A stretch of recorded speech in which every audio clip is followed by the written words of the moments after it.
आपने कभी देखा है ऐसा 22 साल में? नहीं। मतलब लोग रास्ते में जो नेता लोग हैं वो अपना गोदाम बन गए। हमने सारे कमरे खाली करो, आप लोग सो रात को, चाय बनाइए रात को पतीले भर क्या करता हूँ, उनके बाद बात जितना हम समझ सका जितना हम समझ। जब हम शाम को वहाँ जो है सांस नहीं लिया जा रहा था, बारिश थम नहीं रही थी, घर वाले को निकाल नहीं पाया और उसने मेरे ही सामने वहाँ पर दम तोड़ दिया। उसके बाद लड़के के पास आया, उसके पास आने पर देखा तो लड़के ने भी दम तोड़ दिया।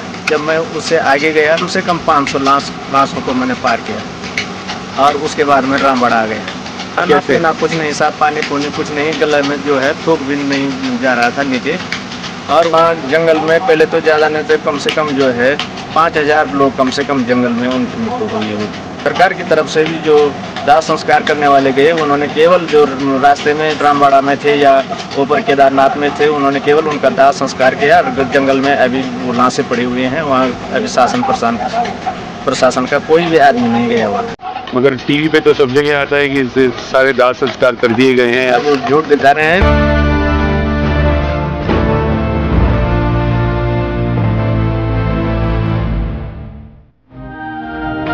ऐसे बोल रहे हैं सरकार की ये 2000 रुपये महीने दे रहे हैं और तुम कमरे किराए पे ले लो, अब मालूम नहीं कहा कहीं भी चले जाओ। 4 बच्चे हैं, छत मेरा टूटने वाला है। अभी तक शासन ने कुछ नहीं किया। एप्लीकेशन तो दे रही सर, अभी तक कोई छानबीन नहीं है। दिन का खाना नहीं मिलता, रात का चैन नहीं मिलता है। जब बारिश आ रही है तो हम भाग रहे हैं इधर उधर, छोटे छोटे बच्चे हैं, कोई मदद नहीं। कौन से भगवाना जी की बात करें, पूरा नाम बताएं। विजय भगवाना। कौन है वो आपके? मुख्यमंत्री। हम लोग बोलते हैं कि बोलो, कभी बीजेपी वाले आते हैं, कभी कांग्रेस वाले आते हैं, बोलते हैं हम तुम्हारे लिए ये करेंगे वो करेंगे, लेकिन हमारा काम सिर्फ वहीं तक सीमित है। हमने सरकार को वोट दे दिया, बाकी हमारा काम कुछ नहीं है। 1.5-2 महीने हो गया हम लोग बिना रोजगार के बैठे हुए हैं मार्केट। आज तुम नौबत ये आ गई तो इस टाइम तो खा लिया, लेकिन शाम को बच्चों को क्या खिलाएंगे हम लोग? सोते सोते करीब आदमी पागल हो जाता है। तो रोड तो मेरे ख्याल से 40-45 साल में मुश्किल नहीं है। ये पुल लगने तो बहुत बड़ी बात है। तो कोई लोग कहते हैं कि देवी आपदा है, कोई लोग कहते हैं कि ये है। हमारे हिसाब से तो ये है कि LNT लैंको वाले तो ये विदेशी कंपनियां यहाँ आई हैं, इन्होंने जो है कि हमारे उत्तरांचल का बिल्कुल विनाश कर दिया। कोई नहीं आया, MLA नहीं आया, कोई नेता, कोई फेता, कोई कुछ नहीं आया इस गाँव में। आधा उत्तराखंड तो गए, अब आधे लोग बचे में, तो इसमें आधे भी और चले जाएंगे तो उसमें क्या हो रहा है? कुछ नहीं है। भाई बहन चले गए, माँ बाप चले गए, तो कहीं तो परिवार भी चल के ताला लग गया मकानों। हमारा काम है कि हमने वोट देना है। प्रधान जी को वोट दी, क्षेत्र पंचायत बन गया उसको वोट दी, जिला पंचायत बन गई उसको वोट दे दी हमने, आप प्रधानमंत्री बन गया उसको वोट दे दी। तो हम लोगों का काम सिर्फ वोट देने तक सीमित है। हम लोग चाहते हैं कोई नेता अगर हम लोगों के बीच में आता, हम उसको अपने घर का मकान दिखाएंगे, हम उसको अपना कैसे करके हम यहाँ रात गुजारते हैं। कुछ लोग कहते हैं कि आज हिंदुस्तान को आज़ाद हुए इतने साल हो गया, लेकिन हम लोग अपनी दृष्टि से ये सोचते हमारा हिंदुस्तान अभी भी आज़ाद नहीं। अभी तक सरकार की ओर से मुझे कोई पैसा नहीं मिला, जिसमें मेरा घर भी बह गया, छोटे छोटे बच्चे हैं। कोई राहत भी सरकार की तरफ से तो नहीं मिला। सेक्शन में तो बड़ी प्रॉब्लम है, ऊपर से पानी छूटा है करीब, ऊपर बिल्डिंग तो कक्षत 10 वालों की तो अंदर थोड़ा पानी आया तो बाहर कम पानी, अंदर ज़्यादा पानी मिला। तो जो बिल्डिंग भी है उनका रख रखाव के लिए कोई व्यवस्था भी नहीं कर पाते हैं। Let's see the condition. हमारे समाचार पत्रों के माध्यम से, ठीक है, समाचार पत्रों के माध्यम से ये है आसान करना।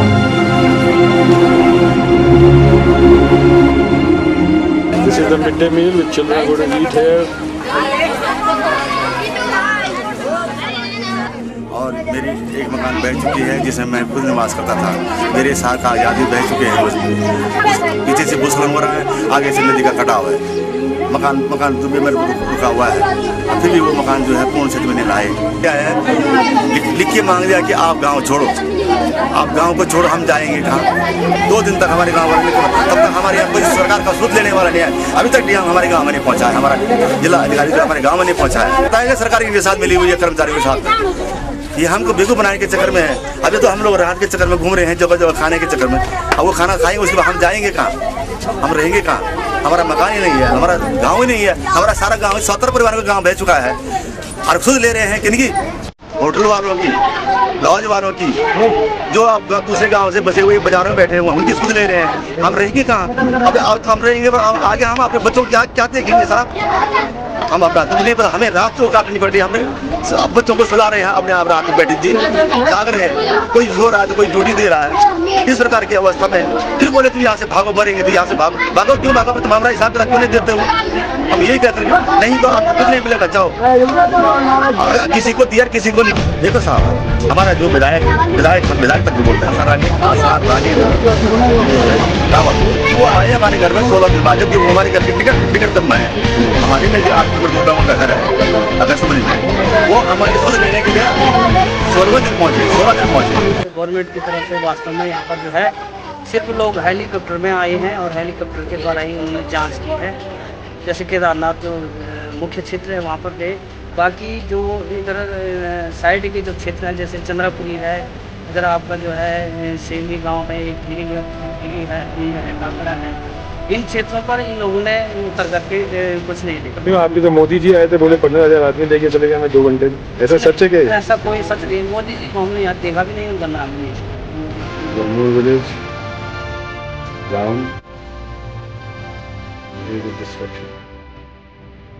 This is a river. It's very crazy. Without anything, we try and go down more. It will take us 3 more hours.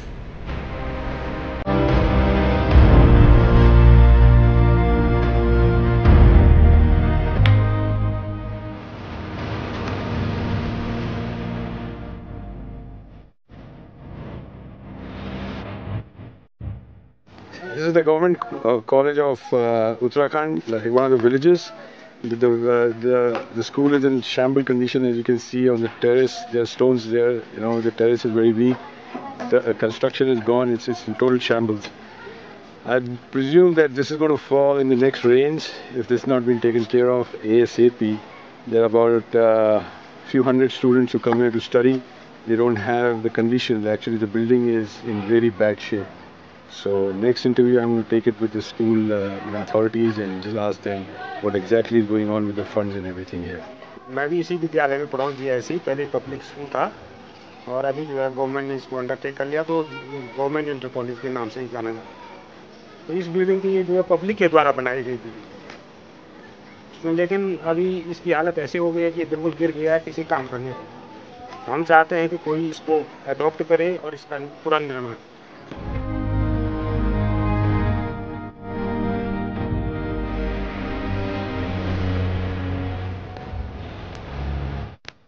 परिवार प्रधानाचार्य राय का बस्पेदार। ये विद्यालय बहुत पुराना है, 1940 का बना हुआ है। इस विद्यालय में आज भी लगभग 500 बच्चे इसमें अध्ययनरत हैं। जो विद्यालय में भवन है उनकी हालत भी खस्ता है। हमने विभाग को और शासन को 1-2 बार आंगड़न और अपनी मांग भेज चुके हैं और आज तक कोई उस पर जो है अमल नहीं किया गया।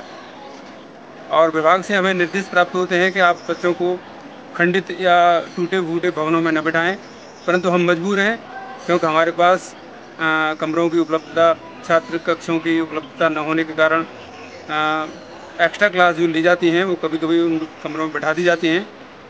तो हमारा तो अनुरोध है शासन से और अपने विभागीय अधिकारियों से कि राजकीय इंटर कॉलेज बस्पीदार के लिए कुछ अनुदान या कुछ जो है आंकड़न जो भेजा 77 लाख का भेजा था अक्टूबर 2012 में, तो स्वीकृत हो जाए, तो जिससे यहाँ के पढ़ने वाले बच्चों का विकास हो और कोई हादसा होने से बचा जा सके।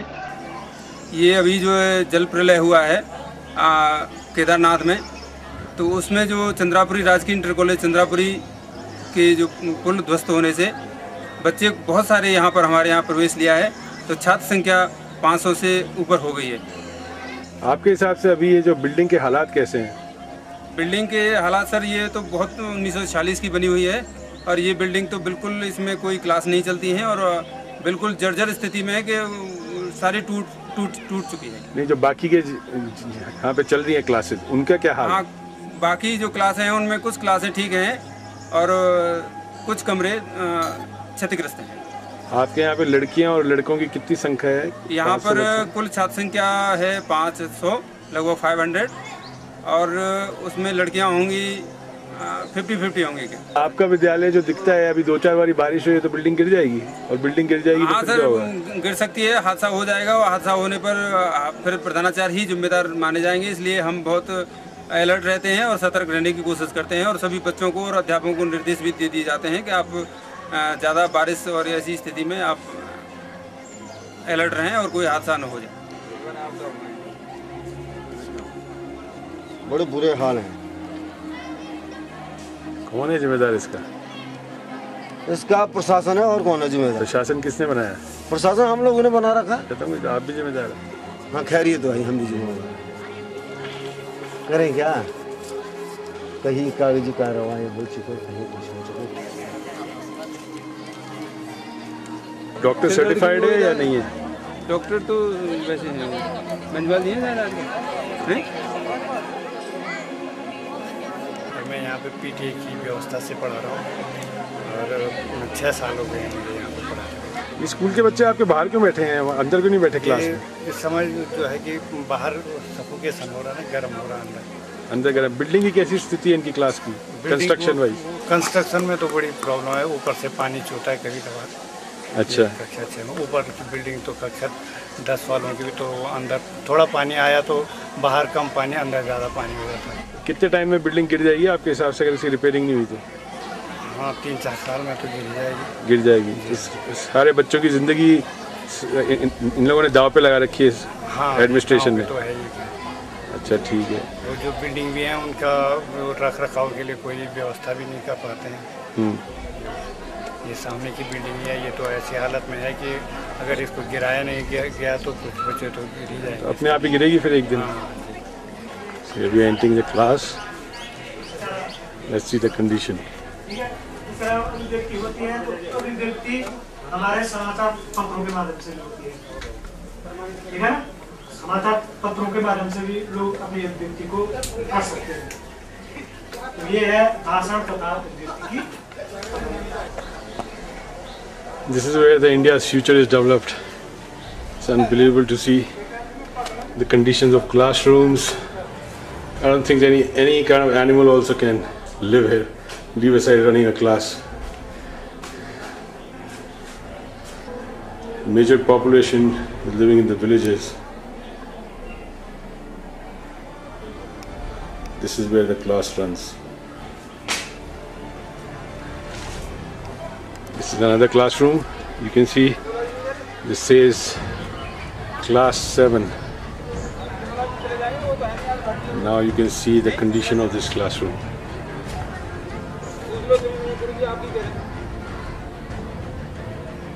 The story says everything. People are getting corrupt. These schools have sent a request many a times to grant some kind of relief, some kind of construction money. They've already given 77 lakh rupees of demand for reconstruction this, but nobody has heard them. We are just waiting for a disaster to happen actually, when we see or hear that there were 200-300 students who died because of this. And don't forget that Uttarakhand is a rain prone area, and these can fall anytime. It can fall on me right now, actually, tell you the truth. And so this is something unbelievable. India has to wake up for education, man. Otherwise, there is no way our country is going to be developed. There is no system, there is nothing. People are just eating up money. That's all they are doing. This is one more class. Actually, this is a class without the back wall. That's super, actually. It's kind of an air-conditioned class, so you can have air both ways. The children won't get suffocated here for sure. But the condition is the same. Everything is falling apart. You can see the ceiling is been readjusted. That's all it's been doing. It's all temporary. When buildings can fall in the metro cities, I'm sure these can fall. And they're also our children. They are equal co-citizens of this nation. They demand everything the same. Why there is so much of difference in the education system in India? There's only one reply I can understand is the vote bank. That's all it is. The fundraisers in the metros, and these people have been forgotten. They're, actually it's unbelievable. It's shocking to me after coming from US, seeing the schools there. Even the worst part of schools cannot be like this. This is an archaeological survey area, I think.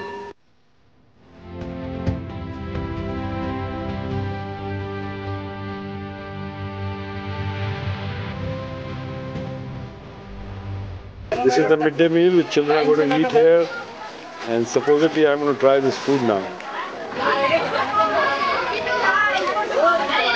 They are not served chapati actually. The atta is pretty expensive here, and other vegetables are not reaching here, so they normally eat potato. They eat like peas, dal, something, with high protein.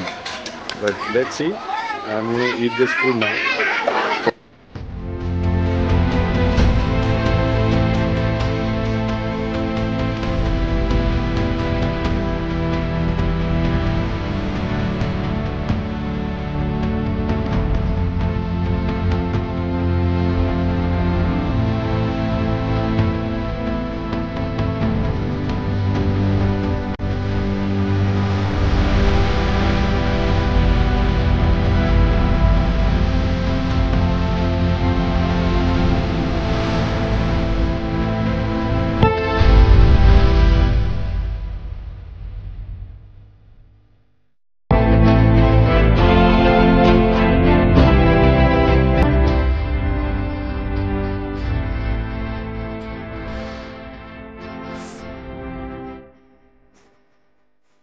तो बोलिए, आपका नाम क्या है? जी, मेरा नाम मंगरूलाल, ग्राम चंद्रापुरी, तहसील ऊखीमठ, जनपद रुद्रप्रयाग का निवासी हूँ।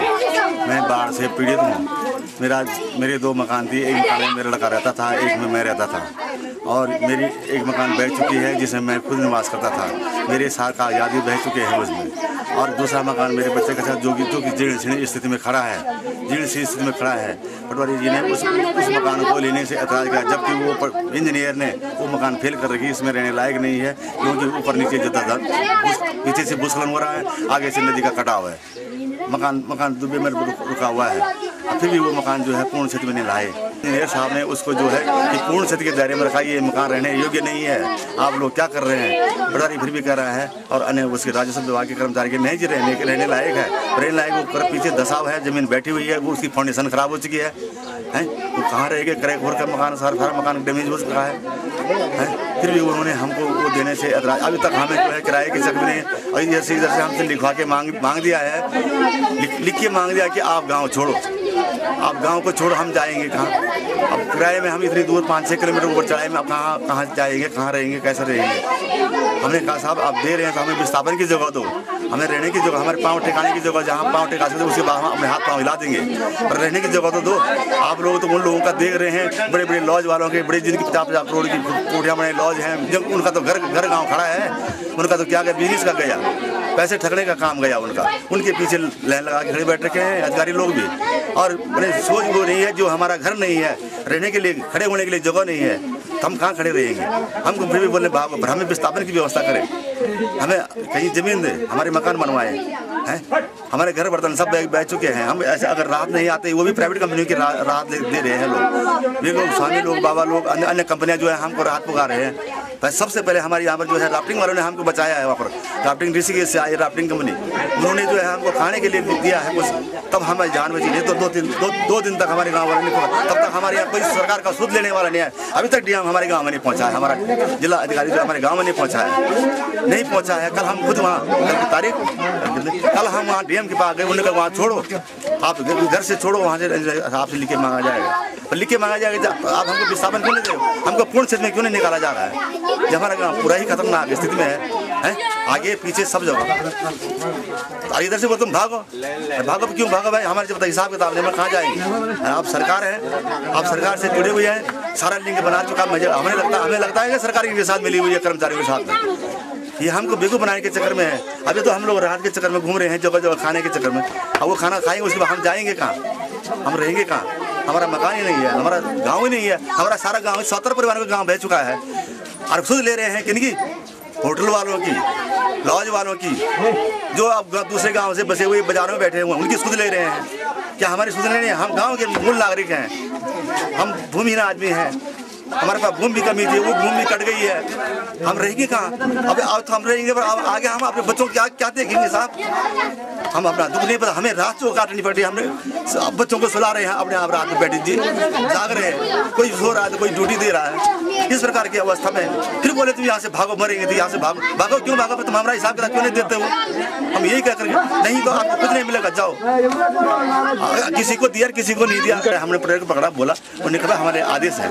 डीएम कोई जावेलकर हैं, वो हिंदी भी नहीं जानते हैं। कल हम उनके पास गए थे, वो हिंदी भी पूरा नहीं जानते, मध्य प्रदेश के हैं शायद, वो नहीं जानते। उन्होंने दूसरे डीएम को वहाँ लगाया था, तो वो भी बोला नहीं आप निकलो वहाँ से। अब हम 2000 रुपये किराया देते हैं, तो किराया 2000 घोड़े का लोडिंग अनलोडिंग कितनी पड़ रही है? यहाँ 5 किलोमीटर ऊपर चढ़ाई में, एकदम खड़ी चढ़ाई है। 300 रुपये घोड़ा वाला लेता है। अगर थोड़ा राहत की सामग्री हमारे पास बची कुछ हो या कोई बक्सा के सामने बचाया हो, उसको ले जाने में हमें तो बहुत पैसा लगा, 5-6 हज़ार में पैसे लग रहा है। फिर कमरे का किराया है 1000-1500 से नीचे कोई नहीं मान रहा है। उसमें हम खाएंगे क्या, बचाएंगे क्या, करेंगे क्या? आपकी सरकार है ना ये? तो हमारी सरकार है। तो आप जब इन लोगों को वोट देते हो तो अब क्या होगा जब ये लोग वोट मांगने आएंगे? हाँ देखो साहब, हमारा जो विधायक हम विधायक तक भी बोलते हैं। क्या नाम है विधायक? विधायक आसार रानी रावत।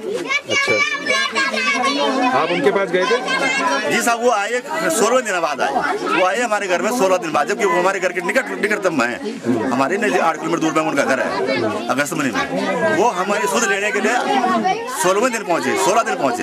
उनको हमने यही कहा तुम हमको सुध ले रहे हो, जबकि वोट देने के लिए आप तो आते हैं, बोलते हैं यार आज अब हम मर गए थे, आप तुम 16 दिन में आ रहे हैं तुम। जबकि उनके और हमारे बीच का फैसला जो है 8 किलोमीटर का दायरा है। उनके घर का हमारा अगस्त में उनका है। अगर 8 किलोमीटर के दायरे में 16 दिन लग रहे हैं तो दिल्ली आवाज पहुंचने में तो आपको बहुत टाइम लग जाएगा भाई, है ना? वो लोग हमारी सुध लेने के लिए, केवल एक डॉक्टर हरक सिंह रावत ही एक ऐसे कृषि मंत्री हैं, वही हमारी सुध लेने के लिए, वो भी बाजार में गए थे कोले पार। हमने उन लोगों को वहाँ से पकड़ा, हम ट्रॉली के रास्ते पार गए। कुछ लोगों को बच्चों ने जाना था, हमने कहा साहब हम मर रहे हैं, आप क्यों नहीं आ रहे हैं? हरक सिंह रावत, डॉक्टर हरक सिंह रावत कृषि मंत्री हैं हमारे, वो जरूर आए साहब हेलीकॉप्टर को लेकर के हैं।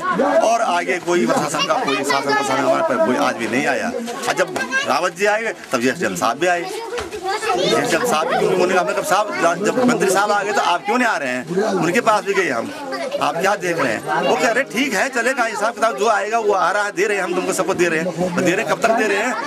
इधर तो तुम डंडा कर रहे हो, भागो यहाँ से, इधर से आप तो खतरा तो जता रहे हैं, परंतु हम भागेंगे कहाँ? मरेंगे तो हम यही मरेंगे। अब क्या करना है? उस जिस ईश्वर ने हमको बचाया, जो कंपनी हमको बाहर जो हमको जानते नहीं थे, उन कंपनियों ने आज हमको जीवित रखा है। जीवित बाहर वाली कंपनियों ने रखा है, इनकी सरकार ने दिया ही क्या है? तो आप लोग भी तो इनको वोट करके जिताते हो। जी हाँ, तो गलती तो आपकी है। अब गलती क्या करना साहब? अब अपने अपने गुट में हमारे अनपढ़ लोग हैं, अनपढ़ समाज, मजदूर समाज के लोग हैं। अब वैसे भी हम एसटी के लोग हैं, ज्यादातर एसटी के लोग ही प्रभावित हैं, एसटी और ओबीसी के लोग हैं हमारी बस्ती में। आप लोग पहले हिंदुस्तानी हो, उसके बाद एसटी ओबीसी हो। हाँ, यहाँ ये बताया गया, ये इन्होंने बनाया गया। जो बता रहे वोट बैंक का क्या बोलते हो? उसी वजह से उन्होंने सांप्रदायिक बना के बांटा हुआ है। वो तो अंग्रेज करते थे ऐसा काम, तो उन्होंने यही पॉलिसी तो चला रही है, ये अंग्रेजों वाली पॉलिसी तो चला रहे हैं। इधर मरो उधर से बचाओ, न मरे तुम न बचे। तो ये हमारे सुध लेने वाला कोई है ही नहीं। हम जिनके पास बोलना है उनका, जिनके पास हमें रोना है बोलना है, वो तो हमारे को दे रहा है, ठीक है भाई ये भी मेरा है, वो मेरा, फिर भाई बंदी भाईचारा अपना वो सांप्रदायिक भाईचारा और जातिवाद का हिसाब निकाल देते हैं। आपके गांव में कितने परिवार हैं? मेरे गांव में 68 परिवार है। सबके घर पे गए? सबके परिवार, जिनके घर खड़े हुए हैं वो डैमेज स्थिति में रहने लायक नहीं है। ऊपर से मरवा रहे, मकानों के अंदर पानी घुस गया है। मैंने नीचे से पानी ऐसे फर्श तोड़ के पानी निकल रहा, मैंने तल जो है बराबर हो गया है। जो मकानें खड़ी है उनकी फाउंडेशन बैठ चुकी है। कितने बच्चे रहते हैं आपके गाँव में? बच्चे साहब कम से कम 40-45 बच्चे होंगे। उनका स्कूल का इंतजाम क्या किया है? स्कूल का इंतजाम अभी एक कंपनी है वहाँ पर, कोई मैंने 6-5 तक के बच्चों को वो ले रही है, और बड़े बच्चों को किसी ने यहाँ बस रख दिया, किसी ने जो जहाँ जहाँ उसके रिश्तेदार है उन्होंने वहाँ रख दिया है। और कुछ बच्चे रिस्क से फिर पहले ट्रॉली से भी पार कर रहे हैं। इंटर कॉलेज हमारा पार है। तो अगर आपका यहाँ पे रोजगार नहीं मिलेगा, आपको समझो 15 दिन नहीं मिले आगे, तो 15 दिन बाद आपका क्या विचार है? अभी तो चलो राहत सामग्री जैसे हम लेके आए, आपको पता है हम भी कितनी बारी आएंगे, हम साल में 1 बार आ जाएंगे, साल में 10 बार आएंगे, 20 बार आएंगे, मगर उससे कोई काम नहीं होगा ना। आपको जो आपकी सेल्फ प्राइड जिसको बोलते हैं खुद का, वो तो आपकी खो जाएगी। आपका हाथ हरदम ही खुला रहेगा। आप एक तरह से आप तो ऑफिशियली एक आदमी से किसी से कुछ चीजें मांग रहे हो। इसको ये भी बोल सकते हैं, जो कि बड़े शहरों में होता है, उसको बोलते हैं भीख। एक तरह से नाम ठप्पा है राहत सामग्री, मगर एक तरह से ये भीख होती है। जब तक आप अपनी मेहनत का कमाई नहीं करते तब तक उसको भीख किया जाता है। तो आपको भीख मांगनी पड़ेगी। भीख भी नहीं मिलेगी, खटे आदमी को भी। हम तो मजदूर है, हम जब करके करेंगे, अपने बच्चों को पालेंगे, बच्चों का भरण पोषण करेंगे। 2-3 बच्चे हैं, 4-5 बच्चे हैं, कि 10-10 बच्चे भी हैं, पर है बेरोजगारी में। हम अपना जो है कि मेहनत मजदूरी से ही अपने बच्चों का लालन पालन करते हैं। पर ये था कि मकान था हमारा, थोड़ी बहुत ज़मीन थी, वो आज बह गई है, उसी से अपना भरण पोषण करते थे। आज वो चीज़ हमारे पास नहीं रहेगी। सरकार से हम गुहार लगा रहे हैं, हमें ज़मीन और मकान दीजिए। आपको सरकार से गुहार लगाने की क्या जरूरत है? सरकार तो आपकी बनाई हुई है। बनाई हुई को काम मानता सरकार, फिर हमको उनके पीछे चक्कर करना पड़ता है। कई बार उनको कागज पत्र नहीं। आपके गांव वाले कितनी बारी गए, चक्कर सब लगा रहे हैं उनके? लगा रहे हैं सब मतलब कुछ नहीं हो रहा। कुछ नहीं हो रहा। बोले आश्वासन दे रहे हो जाएगा, 6 महीने बाद होगा, साल भर बाद होगा, विस्थापन होगा, जगह तुमको तब मिलेगी। पर तब तक हमारी बुरी कंडीशन होती है। साल 6 महीने बाद टाइम लगेगा। 6 महीने आपके पास तो 6 दिन का टाइम नहीं है। कम से कम 6 महीने लगेगा। अभी डीएम साहब के जवाब है 6 महीना कम से कम इसमें कार्रवाई में लगेगा। ये खाली टलखाने के चक्कर में है कि ये टल जाए बस, वैसे ही कोई इधर भागे कोई बता। और बोल रहे यहाँ भागने का कारण वो है, वो भगा क्यों रहे हैं? वहाँ पर आते हैं, जैसे आप लोग आए, आप लोग हमारे बोला तो हम उनसे शिकायत न कर पाए, क्योंकि तुम यहाँ रहोगे तो वो लोग यहाँ आएंगे, यहाँ तुम्हारी समस्याएं पूछेंगे, इसलिए वो हम पर भागो तुम वहाँ से, यहाँ मत रहो, तुम दूर जा। हम फिर इकट्ठे नहीं रहेंगे, फिर हमारा घर में कौन नीचे जहाँ हाथ के अंदर जहाँ पर बाढ़ आ रही है वहाँ पर कोई रहेगा नहीं, तो बोलेगा कौन? वहाँ पर हम ही आएंगे, हमें समझाएंगे, हमारा चित्त हमारे पट सा रहेगा। क्योंकि अगर अन्य आदमी वहाँ रहेंगे तो वो बताएंगे अपने अन्य कंपनियों को, बाहर वालों को बताएंगे कि हमारे साथ ये व्यवहार वाला हो रहा है। तब इसलिए वो हमारे भगाने के चक्कर में है कि ये यहाँ न रहे और हम वहाँ मौका करवाते रहे। आप लोग बदतमीजी से बात करते हैं, तमीज से पेश आते हैं। अभी तो बदतमीजी भी कर ही रहे हैं, नहीं भी कर रहे हैं उतना। अभी बोलना आपके ऊपर हाथ उठाया, किसी ने आपको मारा, किसी ने हाथ उठाया आप पे? मारा तो हमने भी धमकी दी है। आपने भी धमकी दी? क्यों दी? हमारा न्याय नहीं हो रहा था। हमें आज बोलने का टाइम है तो कब कहाँ बोलेंगे? मतलब हमारे बोलने का टाइम है, हम मर रहे हैं। हमने धमकी उनको अपने हिसाब से दी है कि आप हमारा इंतजाम क्यों नहीं कर रहे हो, हमारी व्यवस्था क्यों नहीं कर रहे हो, हमारे को जो मिल रहा है वो क्यों नहीं दिया जा रहा है, वो समय से क्यों नहीं जा रहा है। किसी को दे रहे हो, किसी को नहीं दे रहे हो। एक परिवार को तुमने दिया, एक परिवार वहीं पर छोड़ दिया, क्यों छोड़ दिया? मगर आपके भाई साहब राहत सामग्री तो ज्यादा दिन नहीं चलेगी, क्योंकि जितने एनजीओ काम कर रहे हो तो सब चले जाएंगे। यदि सर्दियाँ पड़ेंगी यहाँ कोई नहीं आने वाला, फिर क्या करोगे? फिर क्या करना? वही नहीं तो दिल्ली जाओगे, बम्बई जाओगे, कहाँ जाओगे? दिल्ली बम्बई हम क्या करेंगे? वहाँ का क्लाइमेट हमें सूट ही नहीं है। वहाँ वो हमको सूट, हम क्या कर पाएंगे? जब पेट में साइकिल चलाने आती है, पेट में भूख होती है तो सब क्लाइमेट मांगना पड़ेगा। मांगने पर लोग ठोकर मारेंगे, लात मारेंगे, कहाँ आ गया तो यहाँ और किसको देना? अब ये मजबूरन हमको मांगना पड़ेगा कि हमें मरना पड़ेगा। मांगने से बेहतर है मरना। वो तो गलत हुआ है कि हमें लेटा कर नहीं लेके साथ, वो मार के ले जाते तो चलो ये आज समस्या बहुत नहीं पड़ती। मगर सरकार ने तो 2-2 लाख रुपए आप लोगों को देने के 2 लाख क्या? मकान तोड़ने में 2 लाख लगते, मरने में कितने लगेंगे? आप सरकार को बोल दो हमें पैसे नहीं चाहिए, हम लोग को मकान बना के दो। वही तो हमने कहा, वो हमने कहा कि हमें मकान बना के दो। और किसी के बारे में आपको कुछ बताना है, कोई भी सरकारी अधिकारी के बारे में?